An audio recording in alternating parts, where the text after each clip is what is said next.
ఉమ్మడి నెల్లూరు జిల్లా Kothapatnam industrial park భూములు తీసుకుంటే నష్టపరిహారం అర్హులైన వారందరికీ చెల్లించాలని వైఎస్ఆర్సీపీ నేత పేర్నేటి శ్యాంప్రసాద్ రెడ్డి అన్నారు.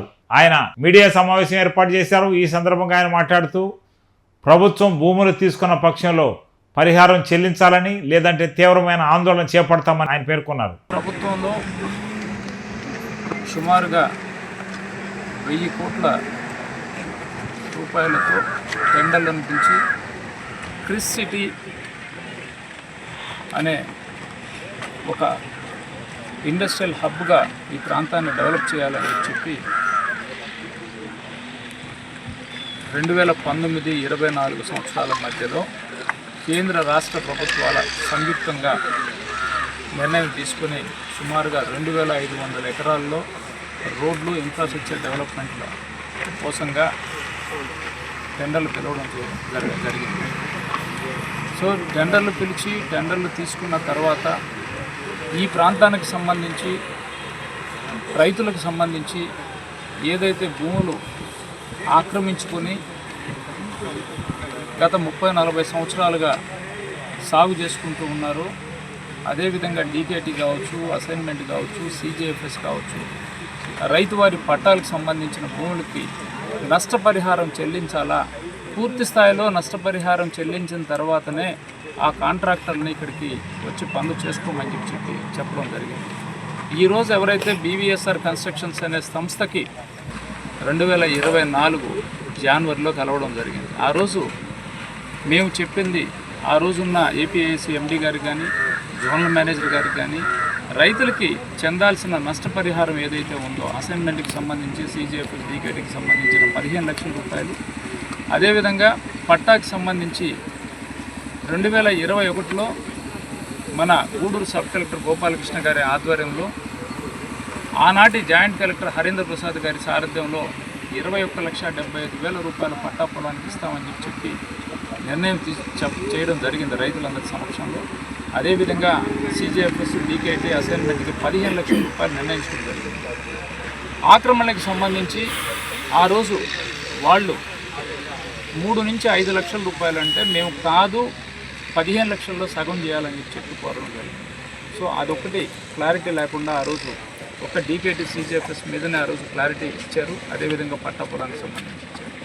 2023 ఆఖరికి వచ్చేటప్పటికి ఆ 21,75,000 రూపాయలని 23,60,000గా ముఖ్యమంత్రి కార్యాలయంలో నిర్ణయించడం జరిగింది. 23,60,000 రూపాయల పట్టా పొలానికి. ఎందుకంటే 2021 మార్చి, ఏప్రిల్లో జరిగిన సమావేశం గూడూరులో అది కాస్త 2023 ఆఖరి దాకా రైతులకు నష్టపరిహారం చెల్లించలేదు కాబట్టి దాన్ని 23,60,000గా నిర్ణయించడం జరిగింది.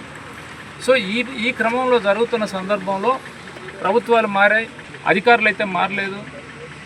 ఆనాటి అధికారులు ఇంకా కూడా ఎక్కడొక దగ్గర జాయింట్ కలెక్టర్లుగాను ఉన్నారు.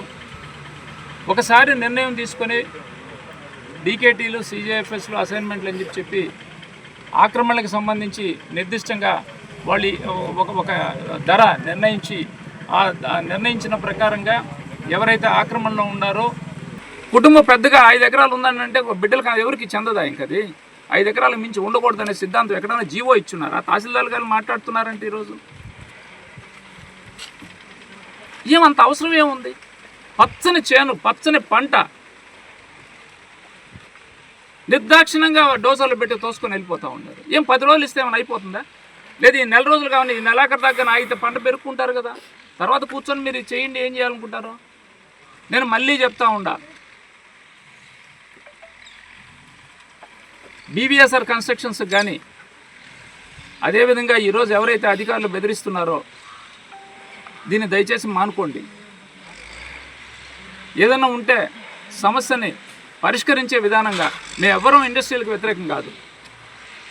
ఇండస్ట్రీస్ రావాలి, ఈ ప్రాంతానికి అభివృద్ధి చెందాలా, నిరుద్యోగ యువతకు ఉద్యోగ అవకాశాలు కల్పించాలా. కానీ మీరు ఇండస్ట్రియల్ పక్షాన్ని నిలబడి రైతులు గొంతు నొక్కియాలనంటే మాత్రం సరైన పద్ధతి కాదు ఇది. దయచేసి రెవెన్యూ అధికారులు కూడా మరొకసారి విన్నవించుకుంటున్నాం. జేసీలు వస్తున్నారు, కలెక్టర్లు వస్తున్నారు, పర్యటిస్తున్నారు, చేస్తున్నారు, కానీ ఇటువంటి పచ్చని పొలాలని మిషన్లు పెట్టి పోలీస్ ఫోర్స్ పెట్టి రైతులను భయపెట్టి భయభ్రాంతులను గురి చేసి చేయడం అనేది పద్ధతి సరైన పద్ధతి కాదు. ఇప్పటికైనా సరే ఏదైతే ఆక్రమణదారులు ఉన్నారో గతంలో ఇచ్చిన తహసీల్దార్లు రెవెన్యూ రికార్డుల గురించి మమ్మల్ని అడిగితే మేమేం చెప్తాం? రెవెన్యూ రికార్డులో రెవెన్యూ ఆఫీస్లో ఉంటుంది. ఇవన్నీ తప్పుడు పాస్ పుస్తకాలు తప్పుడు పట్టాలు అని అంటే మరి ఆ రోజు ఎందుకు ఇష్యూ చేయాల్సి వచ్చింది రెవెన్యూ అధికారులు? CGFS అంటే కోఆపరేటివ్ జాయింట్ ఫార్మ్ సొసైటీ అంటే RDOనో సబ్ కలెక్టర్ దాని చైర్మన్ ఉంటాడు. మరి ఆ రోజు ఇచ్చిన పట్టాలన్నీ కూడా తప్పుడు పట్టాలంటే ఆ రోజు ఇచ్చిన అధికారులందరూ కూడా తప్పుడు అధికారులు లెక్క. ఒక పాస్బుక్ రెవెన్యూ అధికారి ఇచ్చాడు అని అంటే ఆటోమేటిక్గా టైటిల్ డీడ్కి వచ్చేటప్పటికి RDO సిగ్నేచర్ ఉంటుంది దాంట్లో. మరి ఇవన్నీ తప్పుడు ఈ ప్రాంతం అంతా కూడా తప్పుడు పాస్ పుస్తకాలు తయారైనాయో లేకపోతే ఇంకొక రికార్డు తయారైందన్న మీ దగ్గర ఉండే రికార్డు తీసుకోనండి, జెన్యున్ రికార్డు మార్చుకోవడం సరైన పద్ధతి కాదు ఇది. ఎందుకంటే రాజకీయాల వాళ్ళు రాజకీయ నాయకులు 5 ఏళ్లకు ఒకసారి మారచ్చు, లేదు 10 ఏళ్లకు ఒకసారి మారచ్చు. కానీ అధికారులు ఒకసారి అధికారంలోకి వచ్చి వాళ్ళ బాధ్యత తీసుకున్న తర్వాత 30-35 సంవత్సరాలు వాళ్ళు ఆ పోస్టులో పనిచేస్తారు. బహుశా తహసీల్దార్లు RDOలు కావచ్చు, RDOలు జాయింట్ కలెక్టర్లు కావచ్చు, జాయింట్ కలెక్టర్లు కావచ్చు. కానీ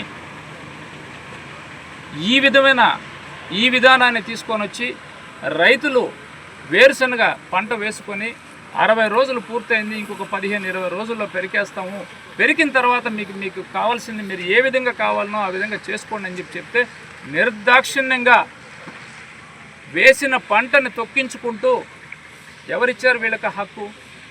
కేంద్ర ప్రభుత్వం ఇచ్చిందా? లేదా నరేంద్ర మోడీ గారు అమిత్ షా గారు ఏమైనా చెప్పారా సిటీని డెవలప్ చేయాలా, మేము వచ్చి ఇనాగ్రేషన్ చేయాలని అంటే మీరు పోయి పంట పొలాల మీద చేయమని చెప్పారా? లేదు కదా. ఎందుకు అధికారులు అంత అత్యుత్సాహం చూపించడం? వాళ్ళు అడగతున్నారు.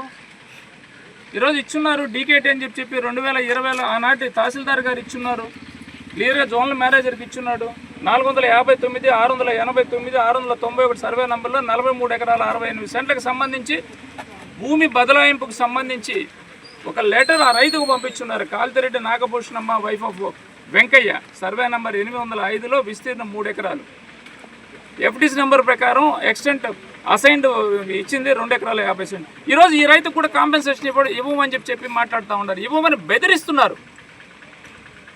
ఇది న్యాయమా? ఇది ఈ రోజుతోనే అయిపోద్దా? ఈరోజు ఒక కన్స్ట్రక్షన్ కంపెనీ వాళ్ళు వచ్చున్నారు, BVSR కన్స్ట్రక్షన్స్ వాళ్ళు వచ్చి చేస్తూ ఉన్నారు.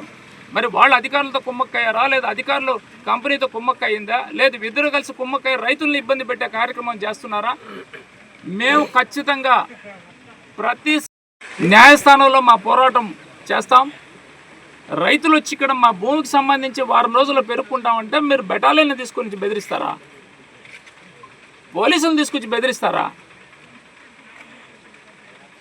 రైతులనా మీరు బెదిరించేది?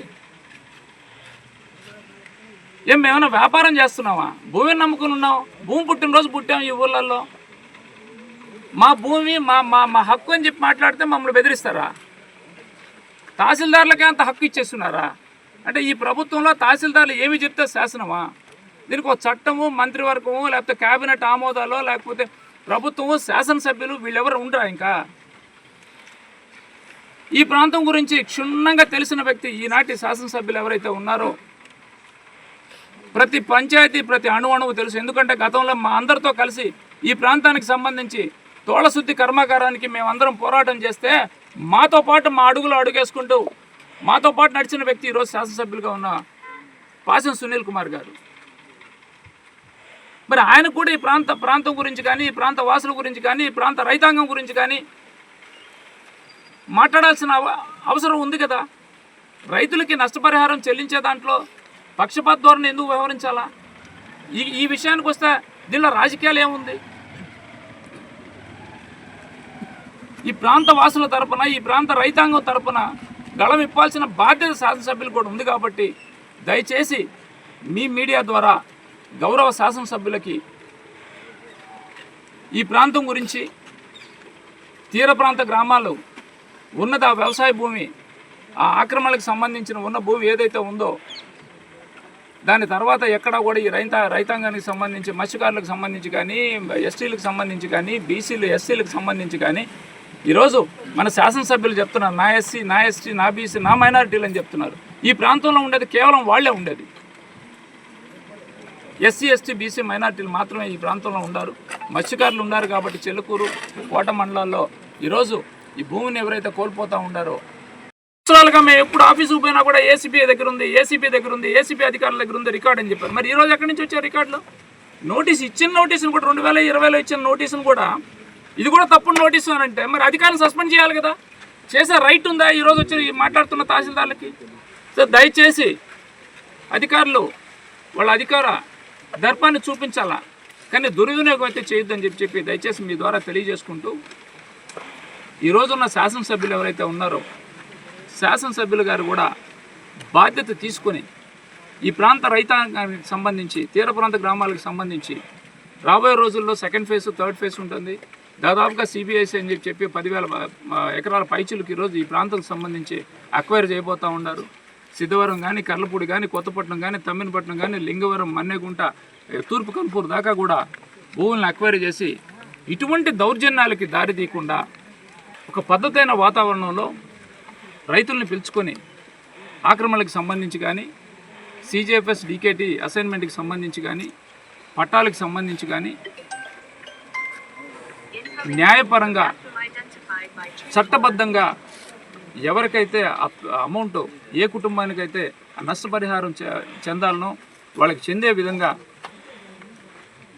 చేస్తారని చెప్పి మనస్ఫూర్తిగా కోరుకుంటూ, ఒకవేళ అటువంటి పరిస్థితే దాటిపోతే మేమందరం కూడా వచ్చి రైతుల పక్షాన్ని నిలబడాల్సి వస్తుంది.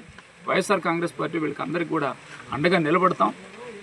మేమైతే ఎవరిని ఉద్దేశించో లేకపోతే ఎవరి గురించో మాట్లాడే దానికోసం ఈరోజు రాలేదు. ఈరోజు ఈ ప్రాంత రైతులు పడుతున్న ఇబ్బందుల గురించి ప్రశ్నించేదానికి వచ్చాం.